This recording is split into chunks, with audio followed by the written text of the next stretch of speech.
न्यायपालिका। अभी हम लोग इस अध्याय के अगले विभाग में आ गए हैं। तो चलिए बच्चों, अभी हम लोग आगे बढ़ते हैं।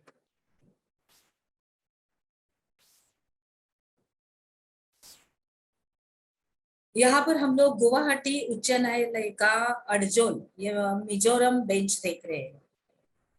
1980 के दशक में देश भर के महिला संगठन दहेज हत्याओं के खिलाफ आवाज उठा रहे थे और उन्हें इस बात पर दुख था कि अदालतें इस तरह की घटनाओं में दोषियों को दंडित नहीं कर पा रही है और उच्च न्यायालय के उपरोक्त फैसले ने ऐसी जागरूक महिलाओं को काफी परेशान कर दिया।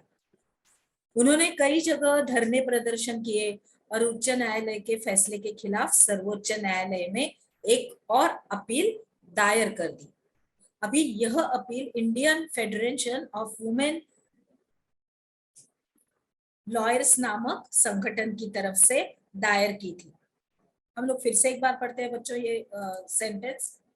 यह appeal Indian federation of women lawyers नामक संगठन की तरफ से दायर की गई थी।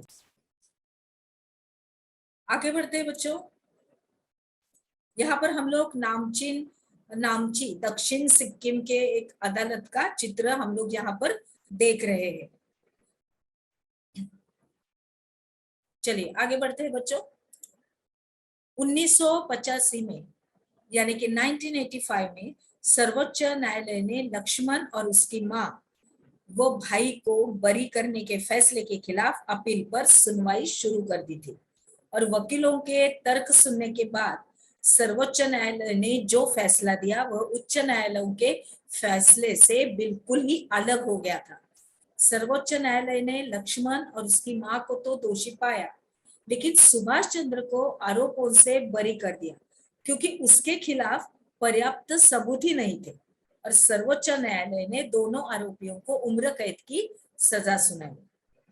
आगे बढ़ते हैं। दहेज हत्या का यह मामला समाज के विरुद्ध अपराध की श्रेणी में आता है और यह आपराधिक फौजदारी कानून का उल्लंघन है।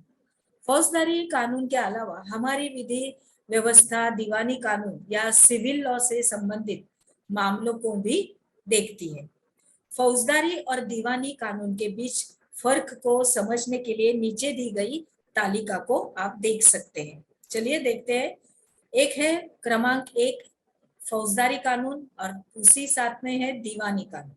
ये ऐसे व्यवहार या क्रियाओं से संबंधित है जिन्हें कानून में अपराध माना गया है। उदाहरण के तौर पर चोरी, दहेज के लिए औरत को तंग करना और हत्या करना आदि। दीवानी कानून में इसका संबंध व्यक्ति विशेष के अधिकारों के उल्लंघन या अवहेलना से होता है और उदाहरण के लिए जमीन की बिक्री, चीजों की खरीदारी, किराया, तलाक आदि से संबंधित विवाद।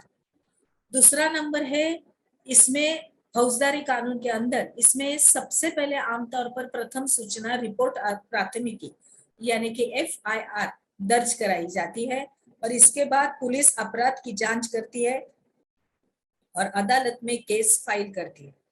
और दीवानी कानून में नंबर 2 पर है कि प्रभावित पक्ष की ओर से न्यायालय में एक याचिका दायर की जाती है। अगर मामला किराए से संबंधित है तो मकान मालिक या किराएदार मुकदमा दायर कर सकता है।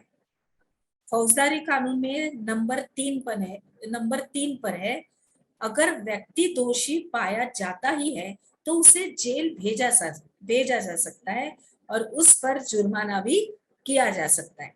और इधर दीवानी कानून में लिखा गया है नंबर 3 के तहत अदालत राहत की व्यवस्था करती है और उदाहरण के लिए अगर मकान मालिक और किराएदार के बीच में कोई भी विवाद हो तो अदालत यह आदेश दे सकती है कि किराएदार को मकान को खाली करे और बकाया किराया चुकाए। आगे बढ़ते हैं बच्चों। हमने क्या सीखा इसके अंतर्गत दीवानी कानून के बारे में लिखिए और इस प्रश्न का उत्तर आप अपने नोटबुक में लिखिए। तो चलिए अभी हम लोग आगे बढ़ते हैं।